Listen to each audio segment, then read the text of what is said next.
So these things occurred between 800 and 750 BC in the northern kingdom of Israel and Jerusalem, around Jerusalem.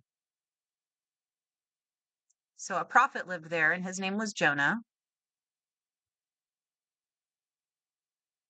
God spoke to Jonah and told him to go to the city of Nineveh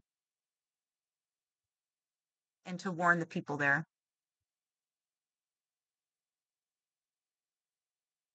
Now, Nineveh at that time was located in Assyria.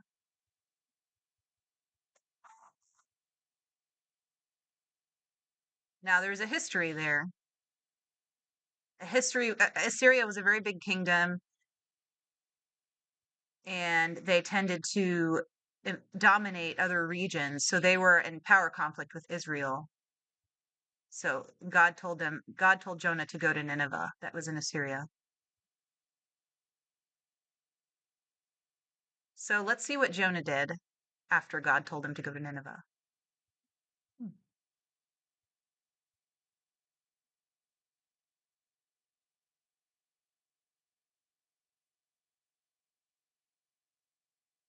So there once was a prophet named Jonah, and he was the son of Amittai.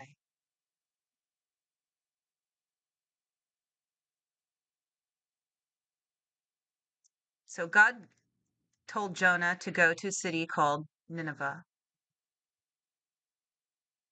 It was a very central and prominent and important city, major city of that time.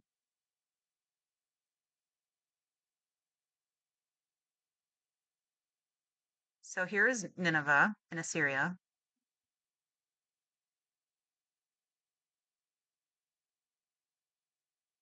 So this is close to modern day Mosul in the country of Iraq. So it's going to be somewhere around there, Nineveh.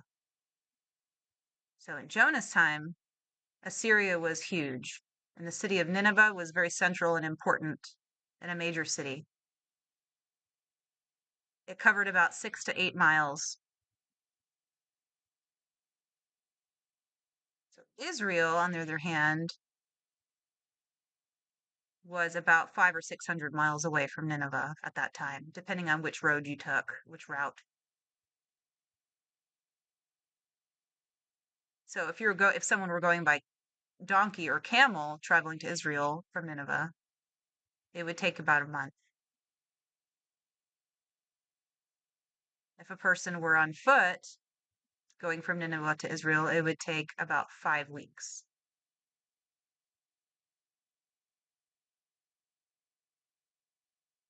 So God commanded Jonah to go to Nineveh and to warn the people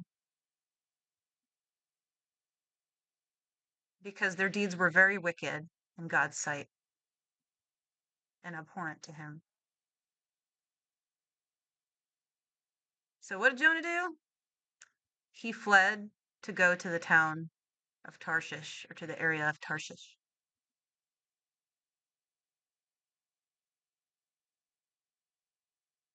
So Jonah fled from the presence of the Lord.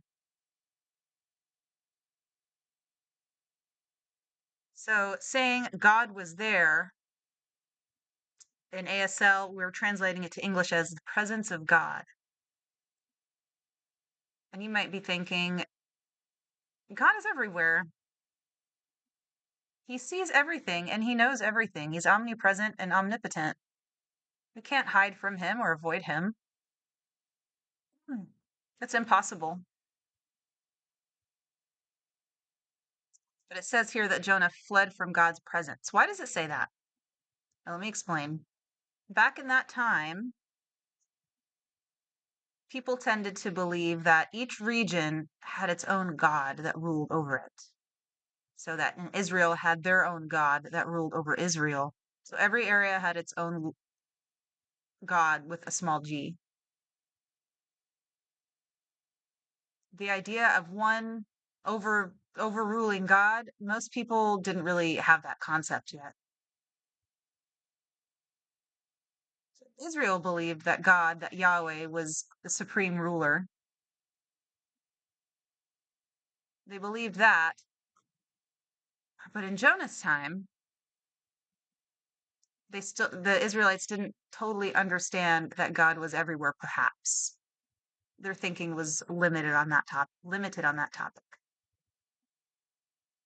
It's also possible that Jonah may have thought that since people were listening or worshiping Yahweh in the temple in Israel, that Jonah the prophet maybe thought God was speaking to him because he was there.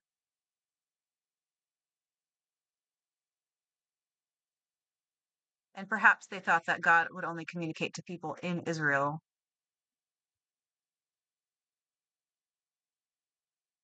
Perhaps Jonah didn't want God to communicate with him or give him any messages anymore, so he fled as far away as he could. Since people in Tarshish didn't worship Yahweh, didn't worship God, the God of Jonah.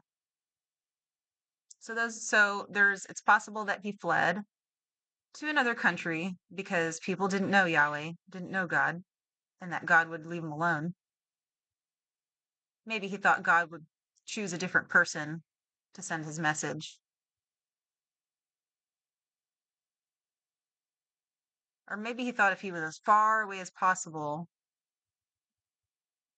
that God wouldn't ask him to send any more messages.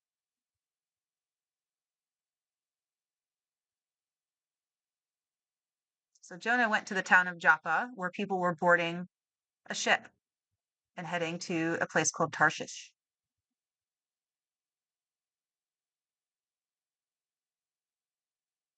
So he paid for his ticket, paid for his fare, and boarded the ship going to Tarshish.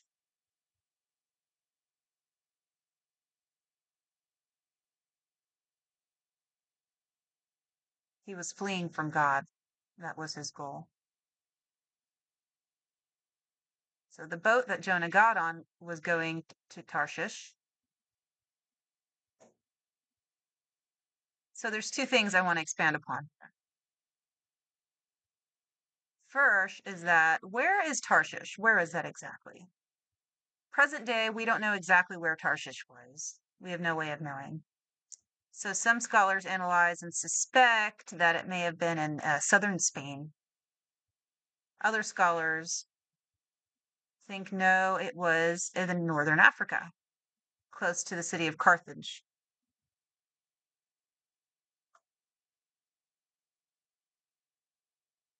It's also possible that it was in one of several different regions. It could have been in any of these areas. One reason that scholars are unsure about exactly where Tarshish was is because it might not have been a name of one city.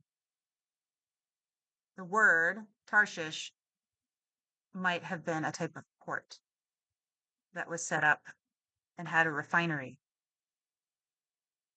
that melted metals and filtered them and purified them, get them ready to get them ready for market.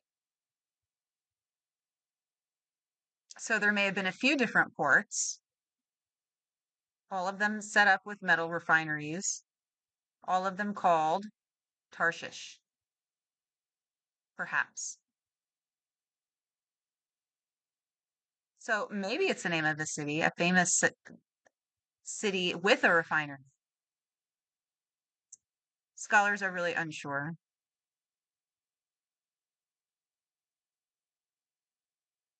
Most scholars think it was in Spain, but it could be one in of several different places, like here on this map.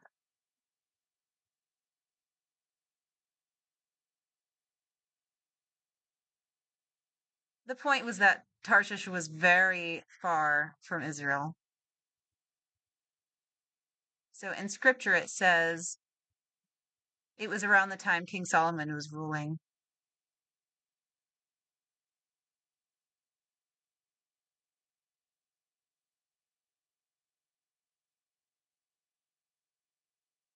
So,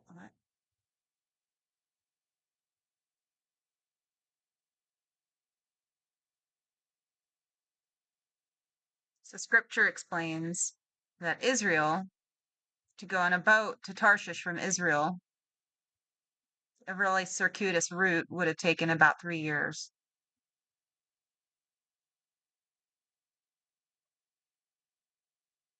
So Jonah was trying to flee from the presence of the Lord. So he thought, I'll try to go to Tarshish and get away from God.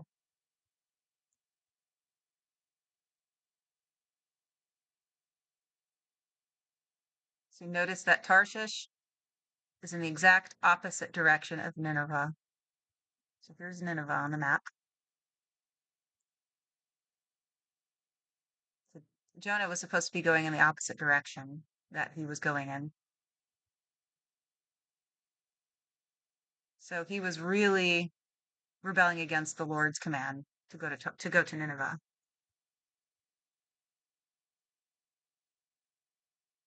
So now I want to talk about the ship that Jonah went on.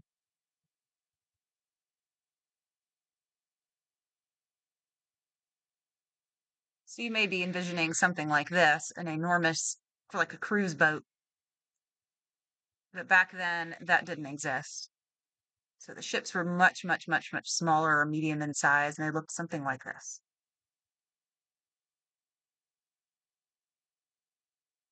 Or perhaps you're envisioning a ship that looks something like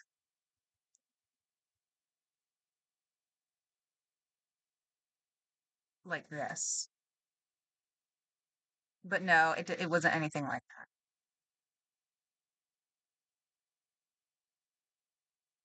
It was probably a ship for cargo with things such as grain, oil, wine, or different things, different cargo in the boat, put on the boat to for trading.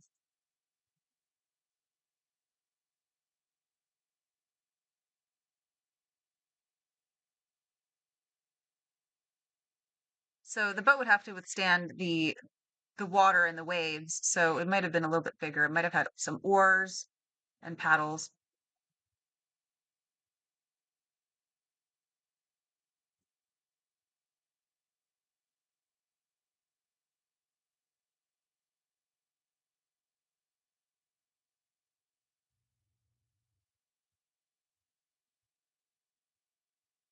So there were probably up to about 12 people, depending on the size of the ship, on the boat.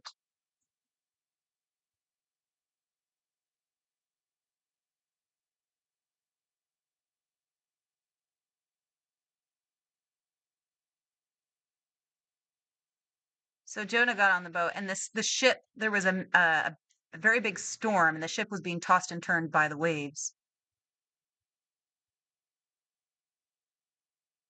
So the people on the ship began to each pray to their own gods and ask them for help to save them from this terrible storm to spare their lives.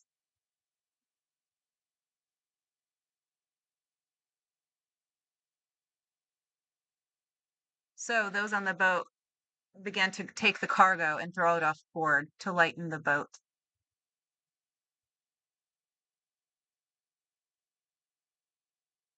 Jonah was on the lower level of the floor and he was sleeping. So the captain went to find him and was surprised to find him sleeping and woke him up. Said, "How could you be sleeping? Get up. Pray to your God and ask him to help us. Maybe he will look on us and save us, and we won't die and we won't perish after all." So the boat's workers were from different regions. So these people believed in many different gods, depending on where they were from. So the ultimate, supreme, powerful God, they didn't know. So to them, there were many different gods, and they worshipped many gods. For example, they believed that the ocean had their own god.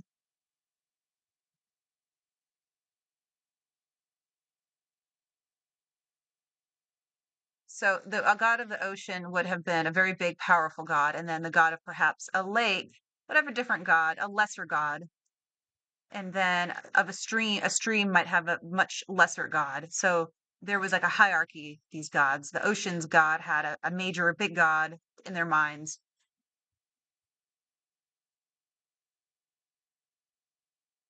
So at that time, they were trying to keep all of these gods happy so that no catastrophe would befall them. So when something bad did happen, they wondered which god they displeased. Was it the god of fire, or the god of this or that? Something they did displeased some god, so they would try to appease them, make them happy again.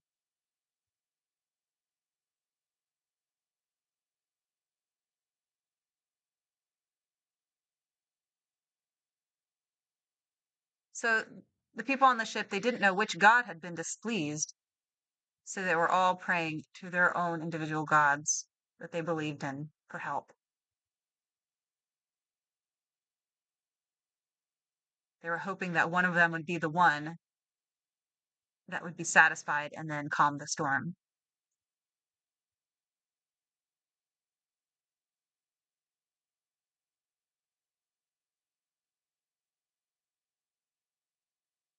So some people on the ship may have been afraid to ask the all-knowing and all supreme God for help because they were afraid of him. They didn't know him. They thought maybe one of their lesser gods would appeal to the greater God in the hierarchy to help them,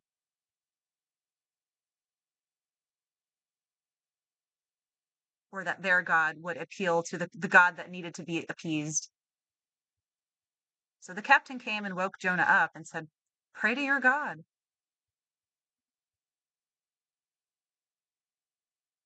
So that begs the question: did the captain believe Jonah's God was superior?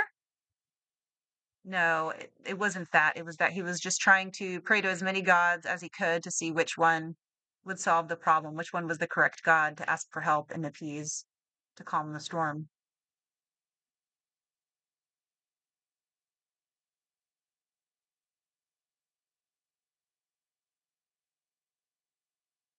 So they came together, the people on the boat,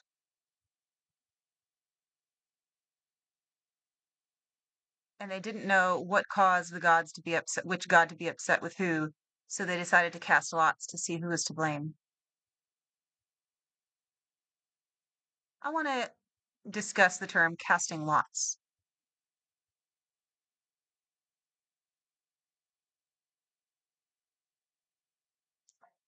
There were different ways to cast lots. Sometimes they would throw dice.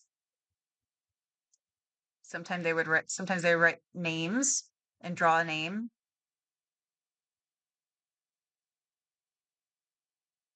or they would have different colored stones or the same color stones with one being different and see who would draw the stone that was a different color. Sometimes they would say who would draw the long stick or the short stick. So different ways to cast lots. So the sailors, they cast lots, but we don't really know exactly how they did that. The Bible doesn't say anything about that, how they cast lots. The important thing was the process. At that time, people believed that it would help them to show the God what the gods wanted and what their plan was if they would cast lots. Do we do this? Do we do that? So casting lots would help them. Or it would show them who was guilty and who was innocent.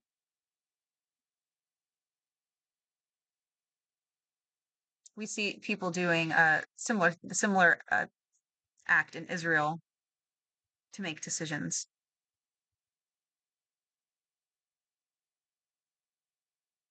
So they cast lots,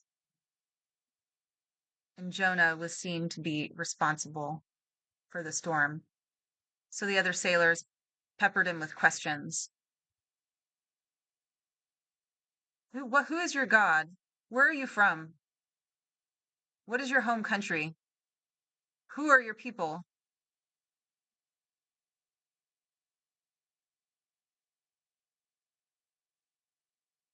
Jonah said, "My people are different than your people. We are from a different land."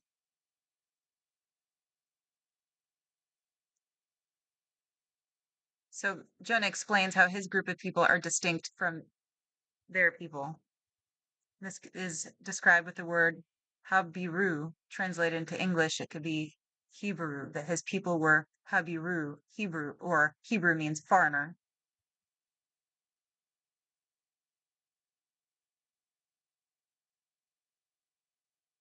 So you just see that word Hebrew or Hebrew used to describe the Israelites or people who were different, who were foreigners. So the Israelite people were different. They were set apart from other ethnic groups and they served the Lord.